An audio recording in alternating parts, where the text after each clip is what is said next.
Hello friends, आज हम मोहनदास करमचंद गांधी के बारे में अध्ययन करेंगे। जैसा कि हम सब जानते हैं, मोहनदास करमचंद गांधी जो है, इनको बापू, राष्ट्रपिता, ठीक है, कई नामों से जाना जाता है। और इनके जो इनका जन्म है वो 2 अक्टूबर 1869 को गुजरात में पोरबंदर के काठियावाड़ा नामक स्थान पर हुआ था। और पिता का नाम करमचंद गांधी, जो कि राजकोट के दीवान थे, और माता का नाम पुतलीबाई था। और पुतलीबाई जो है वो एक धार्मिक प्रवृत्ति की महिला थी। और इनकी पत्नी का नाम कस्तूरबा बाई, और 12 वर्ष की अल्पायु में ही इनका विवाह जो है वो कस्तूरबा बाई से हो जाता है। नेक्स्ट हम बात करते हैं पुत्र। तो इनके पुत्र का नाम जो है, 4 पुत्र थे इनके। हरिदास या हरिलाल भी लिखा हुआ मिलता है कई जगह, रामदास, देवदास और मणिलाल। तो हरिदास या हरिलाल हैं। इनके ऊपर जो है वो ये विश्वास नहीं करते थे गांधी जी, यानी कि इनके साथ लगभग इनकी अनबन रहती थी। और नेक्स्ट जो ये रामदास हैं, इनके ये मतलब इनके ऊपर विश्वास करते थे, और इन्होंने ही इनका दाह संस्कार जो है वो किया था। देवदास और मणिलाल, ऐसे इनके 4 पुत्र थे। शिक्षा जो है वो इंग्लैंड में हुई थी। उन शिक्षा इनकी 1891 में बैरिस्ट्री परीक्षा पास की थी, और 1893 में गुजराती जो मुसलमान अब्दुल्ला था उसकी पैरवी के लिए ये दक्षिण अफ्रीका गए थे। और वहीं पर इन्होंने 1894 में दक्षिण अफ्रीका में नटाल इंडियन कांग्रेस की स्थापना की थी। और उसके बाद जो है भारतीयों के लिए इंडियन ओपिनियन पत्र भी दक्षिण अफ्रीका में प्रकाशित इन्होंने किया था। नेक्स्ट हम बात करते हैं गांधी जी के बारे में। तो 9 जनवरी 1915 को ये भारत लौटे थे, और इनके गुरु जो हैं वो गोपाल कृष्ण गोखले थे। गांधी जी की उपाधियां के बारे में बात करेंगे हम। तो गांधी जी को कई जो अलग अलग विद्वान हैं वो अलग अलग, जिसमें मतलब ये भी हैं, सुभाष चंद्र बोस भी हैं, Sarojini Naidu, Khan Abdul Ghaffar Khan, Winston Churchill, Frank Morris, Rabindranath Tagore, Annie Besant. तो इन्होंने किन किन नाम से इनको पुकारा है, क्या क्या नाम इन्होंने दिया है वो हम देखेंगे, यानी कि गांधी जी की उपाधियां हम देखेंगे। तो जो बापू नाम है वो सरोजनी नायडू के द्वारा दिया गया था। राष्ट्रपिता सुभाष चंद्र बोस ने इनको कहा था। और 6 जुलाई 1944 में जो रंगून रेडियो से संबोधित करते हुए इन्होंने राष्ट्रपिता का नाम जो है वो गांधी जी को दिया था। किन्होंने दिया था? सुभाष चंद्र बोस के द्वारा। फिर जो खान अब्दुल गफ्फार खान है, ये इनको मलंग बाबा कहते थे। विंस्टन चर्चिल इनको देशद्रोही फकीर कहते थे। फ्रैंक मोरिस इनको अर्धनंगा फकीर कहते थे। और रविंद्रनाथ टैगोर इनको महात्मा बोलते थे। और ये इन्होंने जो है एक उसमें लेटर में लिखकर जो है ये भेजा था इनको, महात्मा की जो उपाधि है वो लिखकर भेजी गई थी। और उसके बाद जो है एनी बिसेंट भारतीय राजनीति का बच्चा जो है वो कहती थी गांधी जी को। तो हमने देखा बापू सरोजनी नायडू के द्वारा, राष्ट्रपिता सुभाष चंद्र बोस के द्वारा, मलंग बाबा खान अब्दुल गफ्फार खान के द्वारा, देशद्रोही फकीर विंस्टन चर्चिल के द्वारा, अर्धनंगा फकीर फ्रैंक मोरिस के द्वारा, और महात्मा रविंद्रनाथ टैगोर के द्वारा, और भारतीय राजनीति का बच्चा एनी बेसेंट के द्वारा। अब हम बात करते हैं, जब ये दक्षिण अफ्रीका में गए थे, 1893 में गए थे, तो वहां पर इन्होंने 2 सत्याग्रह आश्रम स्थापित किए थे। ये हम सब जानते हैं। पहला जो इनका सत्याग्रह है जो है वो जो सफल जो हुआ था वो दक्षिण अफ्रीका में हुआ था। सॉरी। उसके बाद जो है वहीं पर इन्होंने फिनिक्स फर्म और टॉलस्टॉय फर्म की स्थापना की थी। तो जो फिनिक्स फर्म है 1904 में इन्होंने स्थापना की थी, और टॉलस्टॉय फर्म की 1910 में की थी। और जो कोलना बाग हैं उनके सहयोग से जोहान्सबर्ग में इन्होंने टॉलस्टॉय फर्म की स्थापना की थी। तो ये हमें ध्यान रखना है। दक्षिण अफ्रीका में 2 सत्याग्रह आश्रम स्थापित किए थे, 1904 और 1910 में। 1904 में फिनिक्स फर्म और 1910 में टॉलस्टॉय फर्म की स्थापना इन्होंने की थी। अब हम आगे बात करते हैं 1915 में। 1915 में जो अहमदाबाद में जीवनलाल बैरिस्टर के घर जो है ये किराए पर रहे थे। और जो 1915 में ये भारत लौटे थे, सब जानते हैं, 9 जनवरी 1915 को। तो 9 जनवरी 1915 को जब ये भारत आए थे, तो 9 जनवरी को ही हम प्रवासी भारतीय दिवस जो है वो मनाते हैं, ये हमें ध्यान रखना है। तो 25 मई 1915 को इन्होंने सत्याग्रह आश्रम जो है वो स्थापित किया था। कहाँ किया था? अहमदाबाद, साबरमती। अब हम बात करते हैं गांधी जी पर प्रभाव। तो गांधी जी पर हम आगे थोड़ा डिटेल से देखेंगे। वैसे देखें तो जैन धर्म का भी प्रभाव था, डेविड थोरो का भी प्रभाव था, रस्किन का भी प्रभाव था, टोल्स्टॉय का भी प्रभाव था। तो इन सब विद्वानों का जो है वो गांधी जी पर काफ़ी प्रभाव पड़ा है। तो इनको हम थोड़ा आगे जाके डिटेल से डिस्कस करेंगे। आगे हम देखते हैं गांधी जी, अंग्रेजों के द्वारा गांधी जी को केसर ए हिंद की उपाधि दी गई थी, जो कि हम आगे पढ़ेंगे कि मतलब जब रोलेट एक्ट हुआ था, जलियांवाला बाग हत्याकांड हुआ था, तो उसके विरोध में फिर आगे इन्होंने अपनी उपाधियां त्याग भी दी थी। काफ़ी सारे नेताओं ने अपनी उपाधियां त्याग दी थी। तो विश्व युद्ध में भारतीयों को इन्होंने, जो प्रथम विश्व युद्ध हुआ था उसमें भारतीयों को इन्होंने भर्ती किया था, और इसीलिए इनको भर्ती करने वाला सार्जेंट के जो है वो अंग्रेज कहा करते थे। और नेक्स्ट हम बात करते हैं 1916 में जो राजकुमार शुक्ल था, एक किसान था राजकुमार शुक्ल, तो इन्होंने लखनऊ अधिवेशन में इनसे ये मिले, और 1917 में जो है चंपारण सत्याग्रह किया इन्होंने। तो भारत में पहला जो सत्याग्रह था वो था चंपारण सत्याग्रह। कब किया था? 1917 में। तो ये हम थोड़ा ध्यान से देखेंगे। 1917 में क्या हुआ, बिहार में जो है वो 3 कठिया पद्धति लागू थी, और नील खेती के विरोध में जो नीलहे थे वो मतलब इनसे जो है यूरोपीय जो नीलहे थे ये किसानों से जो है नील की खेती करवाते थे, और किसानों को जो है गांधी जी ने जो 3 कठिया पद्धति थी उससे किसानों को 25% राशि से इनको वापस दिलवाई थी, और इनसे जबरन जो है वो नील की खेती करवाई जाती थी, और इनको मतलब कुछ भी नहीं मिलता था किसानों को। तो इसीलिए गांधी जी ने क्या किया, 25% राशि जो है वो इनसे वापस दिलवाई थी। तो ये हमें ध्यान रखना है। 1917 का चंपारण सत्याग्रह बिहार में हुआ था। 3 कठिया पद्धति को जो है समाप्त कर दिया गया था यहाँ पर, और 25% राशि जो है किसानों को गांधी जी ने दिलवाई थी। और भारत में ये सफल सत्याग्रह है जो है ये रहा था, प्रथम सफल सत्याग्रह जो है वो यही था, चंपारण सत्याग्रह। अब हम बात करते हैं गांधी जी के, इसमें कौन कौन सहयोगी थे। तो आजकल जो है क्वेश्चन का ट्रेंड मतलब ऐसा ही है कि इसके साथ कौन इनके सहयोगी थे। बहुत गांधी जी का जो भी क्वेश्चन आ रहा है वो काफ़ी डीप में जाके बहुत ही मतलब माइनर सा जहां हम छोड़ देते हैं ना, वो वहीं से क्वेश्चन एग्जामिनर निकाल रहा है। तो गांधी जी के जो सहयोगी हैं वो हैं सुभाष चंद्र बोस। इसमें चंपारण सत्याग्रह में कौन कौन सहयोगी थे? सुभाष चंद्र बोस, जेपी कृपलानी, महादेव देसाई, नरहरि पारिक, ब्रज किशोर और मजहरून हक। कौन कौन थे? सुभाष चंद्र बोस, जेपी कृपलानी, महादेव देसाई, नरहरि पारिक और ब्रज किशोर और मजहरून। आगे हम देखते हैं जब एनजी रंगा ने चंपारण का विरोध भी किया था, ये थोड़ा हमें ध्यान रखना है, ये एक फैक्ट है, मतलब किसने चंपारण का विरोध किया था। वैसे तो ऐसा क्वेश्चन आता नहीं है एग्जाम में, लेकिन एग्जामिनर के मूड का हम कुछ नहीं कह सकते, कहीं से भी क्वेश्चन उठा सकता है। तो एनजी रंगा ने चंपारण का विरोध किया था।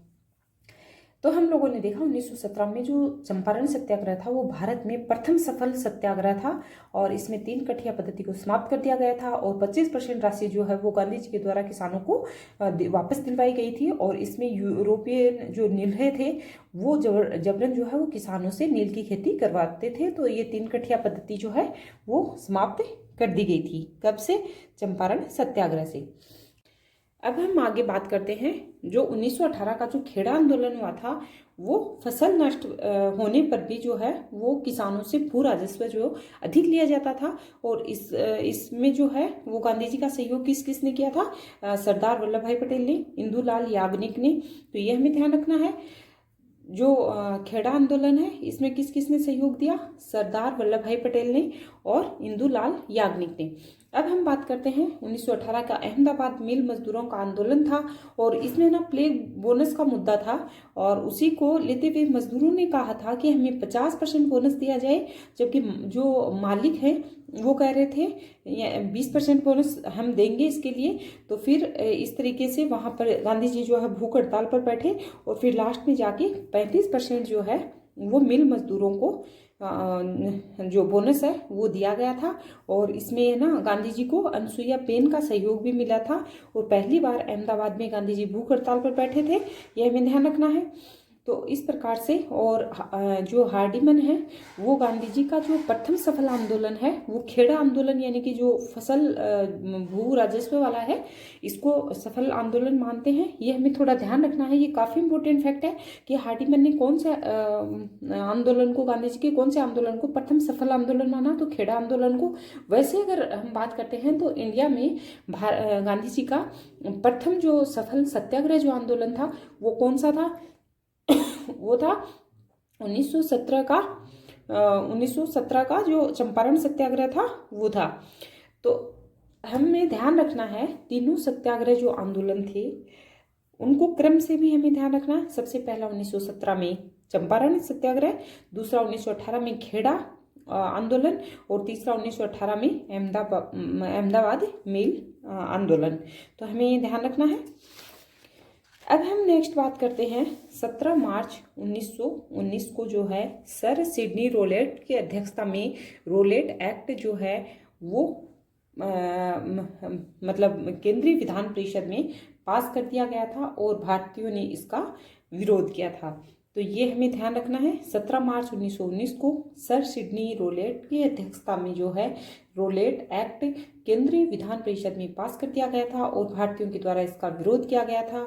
और रोलेट एक्ट जो है इसको ना अपील, ना दलील और ना वकील का कानून कहते हैं, यानी कि इसको काले कानून के नाम से भी जाना जाता है। और ये देशव्यापी हड़ताल करने का जो वो आह्वान किया गया था इसमें, और कहा गया था कि 30 मार्च को देश में भारी संख्या में भीड़ के साथ जो है वो हड़ताल की जाएगी। लेकिन फिर ये तिथि जो है वो आगे तय कर दी गई थी और 6 अप्रैल को हड़ताल की गई। और पंजाब में जो है 9 अप्रैल को गांधी मतलब वहाँ पर पंजाब में 9 अप्रैल को काफ़ी संख्या में मतलब हड़ताल हुई थी। और वहाँ पर डॉक्टर सत्यपाल और डॉक्टर किचलू थे, इन्होंने मतलब पुरजोर इसका जो है दोनों ने विरोध किया था कि ये जो रोलेट एक्ट है ये पास नहीं होना चाहिए। और भारतीयों ने काफ़ी संख्या में रोलेट एक्ट का विरोध करते हुए जो है वो भीड़ एकत्रित हुई। लेकिन पंजाब में 2 लोगों ने काफ़ी मतलब जोर शोर के साथ जो है वो इस आवाज़ को उठाई और इन दोनों को जो है मार दिया गया था, सत्यपाल डॉक्टर सत्यपाल और डॉक्टर किचलू को। और दोनों ने मतलब इनका खुलकर जो विरोध किया था। और 10 अप्रैल को फिर जैसे ही इनको मार दिया गया तो 10 अप्रैल को बड़ी संख्या में रैली हुई और इसमें भी जो है मतलब कुछ व्यक्ति मारे गए थे। और उसके बाद पंजाब अमृतसर में जो है वो कहा गया कि हम लोग शांति के साथ बैठकर एक मतलब आपस में सहमति कर लेंगे कि अगर नहीं मानते रोलेट एक्ट को तो उसको जो है वो वहीं पर समाप्त कर देंगे। लेकिन जब शांति के साथ यहाँ पर काफ़ी संख्या में भीड़ एकत्रित हुई थी तो 13 अप्रैल 1919 को जलियांवाला बाग हत्याकांड, जैसा हम जानते हैं कि ये जालियांवाला बाग था, तो जालियांवाला बाग हत्याकांड में जो है जनरल डायर ने उस मतलब निर्दोष जनता के ऊपर गोली चलाने के आदेश दे दिए गए थे और वहीं पर जो है काफ़ी संख्या में भारतीयों को मार दिया गया था। तो ये हमें ध्यान रखना है। फिर उसके बाद जो है भारत में तो इसका विरोध हुआ ही हुआ था, लेकिन वहाँ पर जैसे बोलते हैं कि मतलब इसका ये करने के लिए इन्होंने एक इसको जनरल डायर को मतलब ऐसे बोला गया था कि जनरल डायर ने ये सही नहीं किया, मतलब वो दिखाने के लिए। जबकि ब्रिटेन में तो जो हाउस ऑफ कॉमन्स है वहाँ पर इनको इसको जनरल डायर को जो है वो ब्रिटेन का शेर कहकर इनको एक उपाधि भी दी गई थी और इनका सम्मान भी किया गया था। जबकि भारतीयों ने तो विरोध किया, काफ़ी संख्या में विरोध किया कि भाई भारतीय तो इतने मारे गए थे और निर्दोष जनता जो है वो मारी गई थी। तो रविंद्रनाथ टैगोर ने इसी जलियांवाला बाग हत्याकांड के बाद अपनी नाइटहुड की उपाधि त्याग दी। और शंकरन नायर थे, इन्होंने वायसराय की जो कार्यकारिणी है वहाँ ये सदस्य थे और वहाँ से इन्होंने इस्तीफा दे दिया था। उस टाइम में मतलब वायसराय की कार्यकारिणी का सदस्य बनना कोई आम बात नहीं थी, बहुत अच्छे पद पर थे, लेकिन इन्होंने यहाँ से अपना इस्तीफा दे दिया। और गांधी जी ने जो केसरी हिंद की उपाधि जो अंग्रेजों ने दी थी इनको वो भी त्याग दी। और इन्होंने गांधी जी ने कहा कि ये हिमालय की सबसे बड़ी घटना है और थॉमस और गैरेट ने इसे जलियांवाला बाग हत्याकांड को जो है युगांतकारी घटना कहा है, यानी युगों युगों तक याद रखी जाने वाली घटना जो है थॉमस और गैरेट ने इन्हें इसे कहा है। तो ये बहुत ही खतरनाक घटना थी और इसमें जो है जनरल डायर को वहाँ अगर सही तरीके से न्याय होता ना तो वहाँ पर जनरल डायर को फांसी देनी चाहिए थी, लेकिन नहीं, कि वहाँ तो भारतीयों का ही विरोध किया गया। अब उसके बाद जो है इन्होंने कहा कि हंटर कमेटी जो है वो इसका जो जलियांवाला बाग हत्याकांड है इसका वो करने के लिए, तहकीकात करने के लिए हंटर कमेटी का गठन किया गया था, और इसमें 1919 में किया गया। और उसके बाद इसमें 8 सदस्य थे, तो 8 सदस्यों में से 5 तो अंग्रेजी ले लिए, तो वो क्या ही इसकी वो करेंगे, ठीक है, और 3 भारतीय लिए। तो 5 जो अंग्रेज सदस्य थे उसमें हंटर राइस रस्किन स्मिथ और बेरो, हंटर राइस रस्किन स्मिथ और बेरो, और जो 3 भारतीय थे उसमें सुल्तान अहमद, चिमनलाल और जगत नारायण, ये 3 भारतीय लिए गए। और 8 सदस्य ये टोटल जो हंटर कमेटी बनाई गई, और कहा कि है ना जो हंटर वाला जो जलियांवाला बाग हत्याकांड है उसकी जांच की जाएगी। और उसके बाद परिणाम क्या हुआ, भारत में तो चलो ठीक है, जनरल डायर को यहाँ से नौकरी से निकाल दिया गया था, लेकिन जब ब्रिटेन में जो हाउस ऑफ कॉमन्स में, मैंने जैसे आपको पहले बताया कि वहाँ पर तो ब्रिटेन का शेर कहकर जनरल डायर को सम्मानित किया गया था, लेकिन भाई वही है, वो लोग तो तारीफ करेंगे। और उसके बाद जो है कांग्रेस के द्वारा तहकीकात कमेटी का गठन किया गया, और इसमें मदन मोहन मालवीय जो है वो अध्यक्ष बने। और इसमें और तहकीकात कमेटी में नेहरू, जवाहरलाल नेहरू सदस्य थे, जयकर थे और चित्तरंजन दास थे, ये हमें ध्यान रखना है। तहकीकात कमेटी में कौन कौन सदस्य थे, नेहरू, जयकर और चित्तरंजन दास, और अध्यक्ष कौन थे, मदन मोहन मालवीय, ये हमें ध्यान रखना है। अब हम आगे बात करते हैं फिर पंजाब में पहले तो जब ये हुआ था 17 मार्च 1919 को जो रोलेट एक्ट हुआ था, वहाँ पर भी पंजाब में जो डॉक्टर सत्यपाल किचलू को जो है वो मार दिया गया था। और फिर दोबारा जो है पंजाब में ही चमनदीप एक व्यक्ति थे, और इन्होंने जो है डंडा फौज का गठन किया था, और इन्होंने कहा कि हिंदू, मुस्लिम, सिख सब एक साथ आ जाओ, और अंग्रेजों का पुरजोर जो है हम लोग सब मिलके और अंग्रेजों को यहाँ से बाहर निकालेंगे। तो चमनदीप ने है डंडा फौज का गठन किया था, और डंडा फौज के गठन का उद्देश्य क्या था, हिंदू, मुस्लिम, सिख सब एक साथ मिलकर हम अंग्रेजों को भारत से बाहर भगाएंगे। तो ये हमें ध्यान रखना है, किसके मतलब नेतृत्व में, चमनदीप के नेतृत्व में, कहाँ से, पंजाब से। अब हम बात करते हैं खिलाफत आंदोलन। तो जो खिलाफत आंदोलन है वो कब, जो शेब्रे की संधि हुई 1920 में, तो शेब्रे की संधि क्या थी, इसमें क्या था कि जो खिलाफत यानी कि ये नहीं खलीफा पद को समाप्त करना, खलीफा कौन था, यहाँ तुर्की का सुल्तान था, ठीक है, तो तुर्की का विभाजन हो रहा था, और वहाँ जो तुर्की का विभाजन हो रहा था वहाँ का सुल्तान था खलीफा, और इसमें ना मुसलमानों ने किया था खलीफा आंदोलन। और इसमें कौन कौन थे, एक तो मौलाना अब्दुल कलाम आजाद थे, एक शौकत, एक अंसारी, ये सब इसी में थे, और इन्होंने खिलाफत आंदोलन किया था। और खिलाफत आंदोलन कब हुआ था, शेब्रे की संधि के समय 1920 में, तो ये हमें ध्यान रखना है। अब हम नेक्स्ट बात करते हैं भारतीयों का विरोध। अब हम बात करते हैं 17 अक्टूबर 1919 को जो है वो खिलाफत दिवस मनाया जाता है, ये डेट हमें ध्यान रखनी है, 17 अक्टूबर 1919 को। अब हम नेक्स्ट बात करते हैं 24 नवंबर 1919 को अखिल भारतीय खिलाफत कमेटी की स्थापना की गई थी, और इसकी अध्यक्षता जो है वो गांधी जी के द्वारा की गई थी।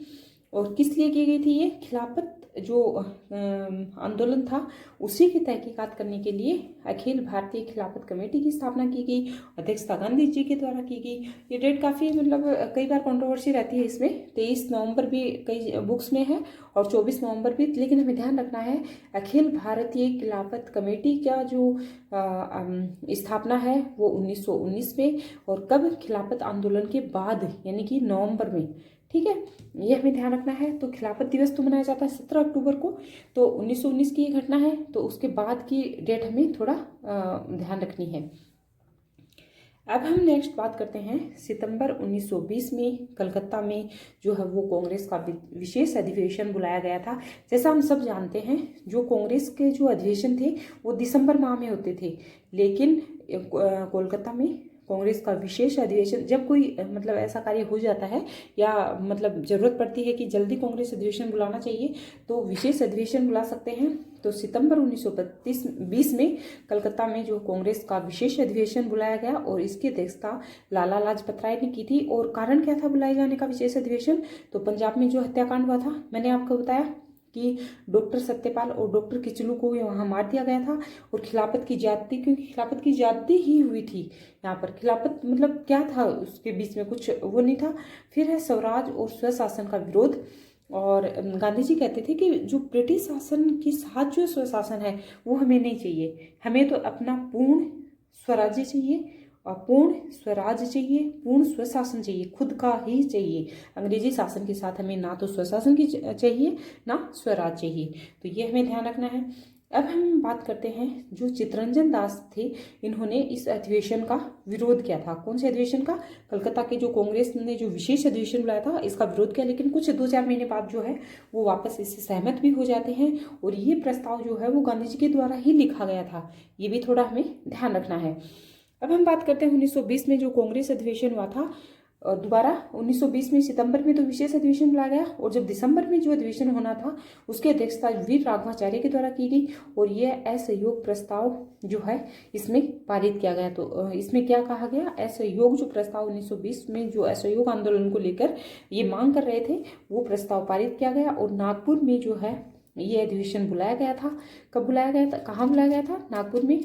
और उस समय ये हमें थोड़ा ध्यान रखना है कि वायसराय कौन थे, तो वायसराय थे यहाँ पर जेम्स फोर्ड, ये हमें ध्यान रखना है। अब हम नेक्स्ट बात करते हैं कि एनी बेसेंट जिन्ना, कांग्रेस ने जो है वो कांग्रेस पद से इस्तीफा दे दिया था। किन किन ने दे दिया था? एनी बेसेंट जिन्ना, चंद्रावरकर और विपिन चंद्रपाल, शंकर नायर। ठीक है, तो ये हमें ध्यान रखना है, शंकर नायर। तो किन किन ने कांग्रेस पद से इस्तीफा दे दिया था? किससे असहमत होकर? जो असहयोग आंदोलन था, कांग्रेस का जो अधिवेशन बुलाया गया था नागपुर में, उससे असहमत होकर जो है एनी बेसेंट ने, जिन्ना ने, चंद्रावरकर ने, विपिन चंद्रपाल ने और शंकर नायर ने जो है कांग्रेस पद से इस्तीफा दे दिया था। अब हम नेक्स्ट बात करते हैं 1 अगस्त 1920 को असहयोग आंदोलन चलाया गया, और 12 मार्च 1930 को सविनय अवज्ञा आंदोलन चलाया गया, और अंग्रेजी शासन को झुकना पड़ा, और मानवीय गैर मतलब जो अंग्रेजी शासन को फिर झुकना पड़ा, और गैर मानवीय कानूनों को जो है वो तोड़ना, मतलब एक वो माना गया कि ये गैर मानवीय कानून जो है इनको तोड़ा जाएगा, इनको दबाया जाएगा या इनको हटाया जाएगा। तो इस तरीके से 5 मार्च 1931 को लॉर्ड इरविन जो समझौता हुआ, और इसी में ये भी था कि गांधी जो है जो लॉर्ड इरविन समझौता हुआ था उसमें ये भी सहमति हुई थी कि गांधी जी मतलब इस गोलमेज में भाग लेंगे, और फिर गांधी जी यहाँ से मतलब राजपुताना जहाज पर बैठकर इंग्लैंड गए, और जो 1931 को जो द्वितीय गोलमेज सम्मेलन हुआ था उसमें गांधी जी ने भाग लिया था। तो कब लिया? पहला जो गोलमेज हुआ था वो कब हुआ था?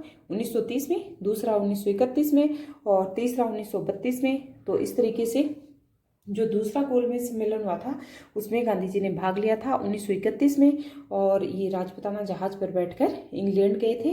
तो इस तरीके से 1940 में व्यक्तिगत सत्याग्रह चलाया गया था।